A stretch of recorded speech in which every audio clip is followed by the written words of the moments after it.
Hello, trespassers. Welcome to my home and welcome to my library for Storytime. It's a new season of Storytime reading here at Trespassers Will, and I'm honored that you've chosen to join me today for a really great story. As you may know, or maybe don't know, children's literature is my passion. And you know, children's literature is more than just entertainment for small people. The power of the written words and the power of the unspoken words portrayed in the illustrations of a really great children's book can bring about feelings of connection and empathy and understanding and change. And I have a feeling that you will agree with me that we could use a little bit more of that in our world today, couldn't we? Well, I invite you to trespass here at Trespassers Will often for a really great story. The only rule is to sit back and get comfortable and listen with your ears and your eyes and your heart to a really great story. The hero in the selection I have for us today knows all about the power of words and stories and books. And so I think I found the perfect choice for our story time today. We are going to read The Fantastic Flying Books of Mr. Morris Lessmore, written by William Joyce, illustrated by William Joyce and Joe Bluhm. Here's our title page. The Fantastic Flying Books of Mr. Morris Lessmore, written by William Joyce, illustrated by William Joyce and Joe Bluhm.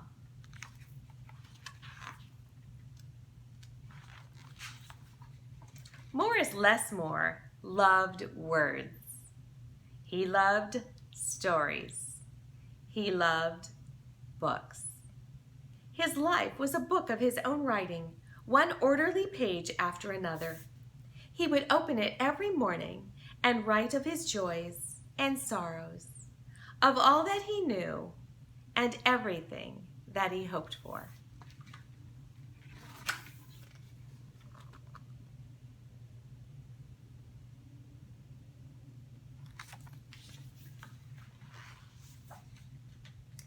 But every story has its upsets.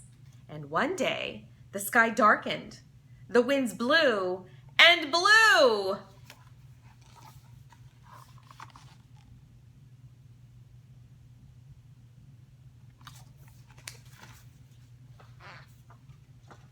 Till everything Morris knew was scattered, even the words of his book.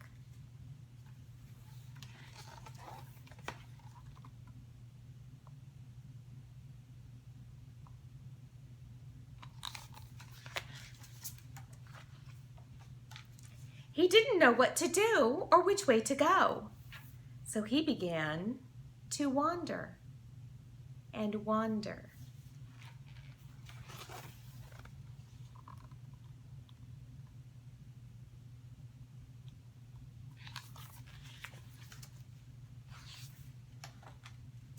Then a happy bit of happenstance came his way.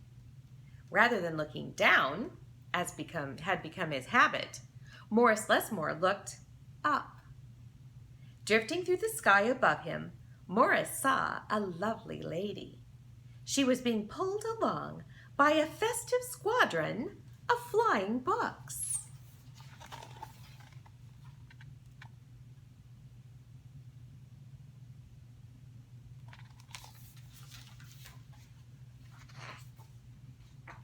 Morris wondered if his book could fly, but it couldn't. It would only fall to the ground with a depressing thud. The flying lady knew Morris simply needed a good story, so she sent him her favorite. The book was an amiable fellow and urged Morris to follow him.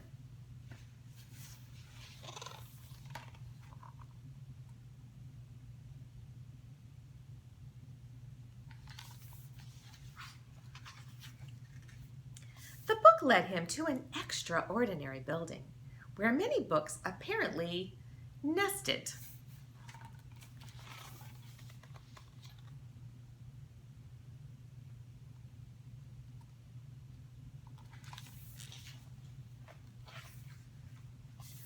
Morris slowly walked inside and discovered the most mysterious and inviting room he had ever seen. It was filled with the fluttering of countless pages, and Morris could hear the faint chatter of 1,000 different stories, as if each book was whispering an invitation to adventure.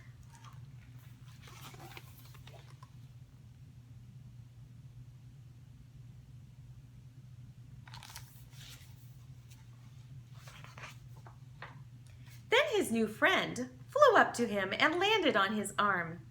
It held itself open, as if hoping to be read.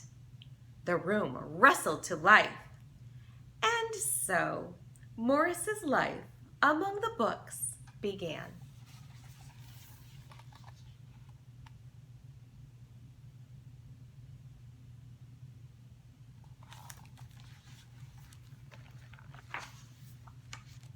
Morris tried to keep the books in some sort of order, but they always mixed themselves up.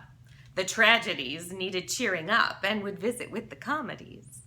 The encyclopedias, weary of facts, would relax with the comic books and fiction. All in all, it was an agreeable jumble. Morris found great satisfaction in caring for the books, gently fixing those with fragile bindings and unfolding the dog-eared pages of others.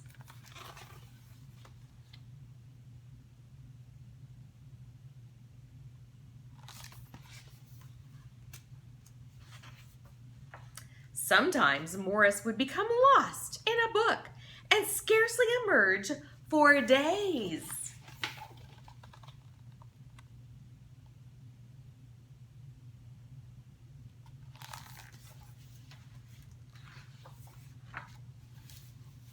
And days.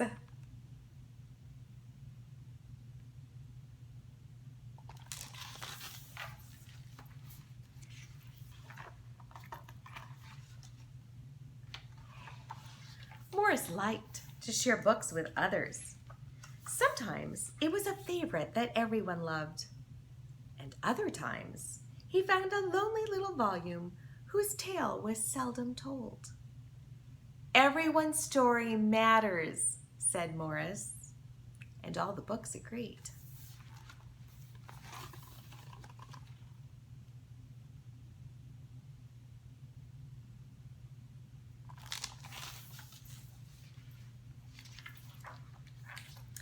At night, after all the stories that needed telling had been told, and everyone had settled down to their proper places on the shelves, the great big dictionary would get in the last word.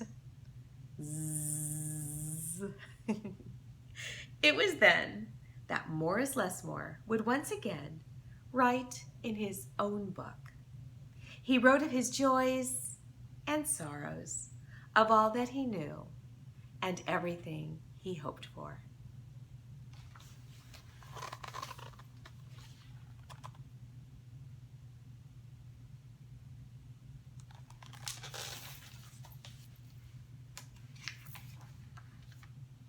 The days passed. So did the months.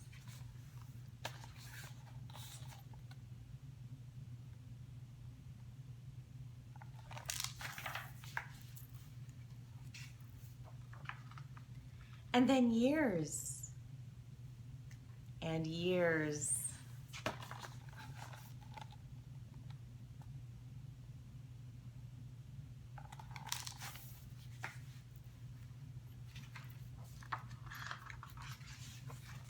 And Morris Lessmore became stooped and crinkly.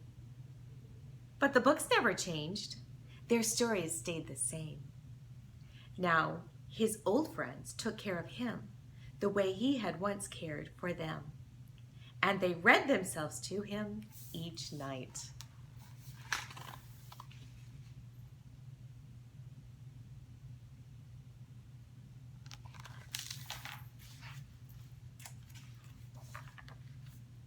Then one day, he filled the last page in his book. He looked up and said with a bittersweet sigh, I guess it's time for me to move on.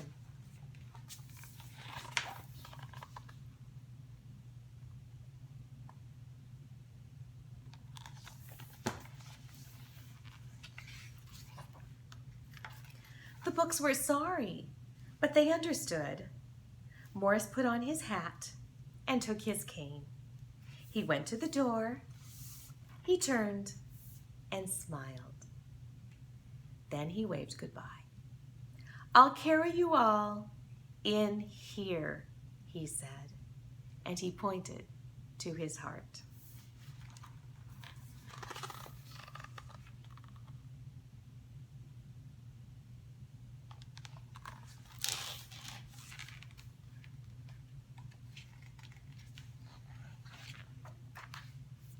The books waved their pages, and Morris Lessmore flew away.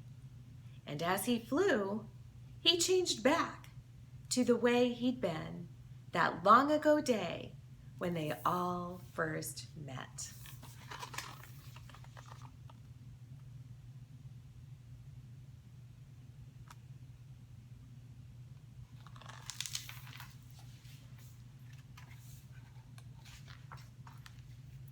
The books were quiet for a while.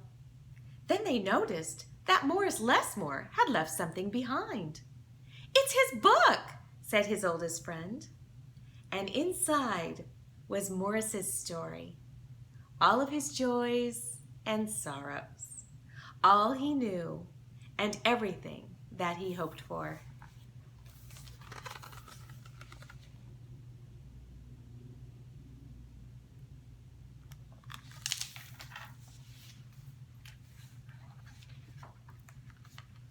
Then the books heard a small, expectant sound. There in the doorway was a little girl. She looked around with wonder. Then something fantastic happened. Morris Lessmore's book flew up to her and opened its pages. And the girl began to read. And so our story ends as it began.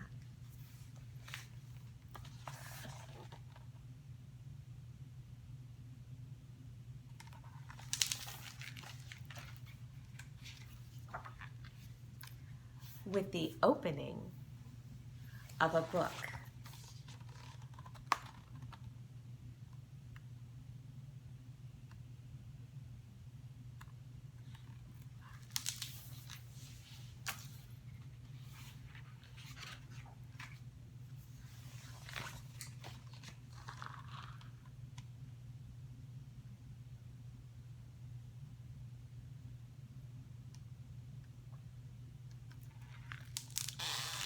The end.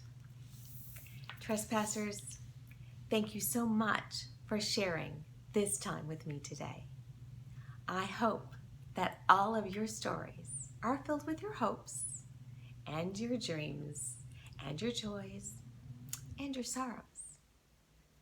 Like all good stories, stories come to an end. So make yours a good one, worth reading again and again and again. And until we read again, I wish you a wonderful rest of your day. Bye.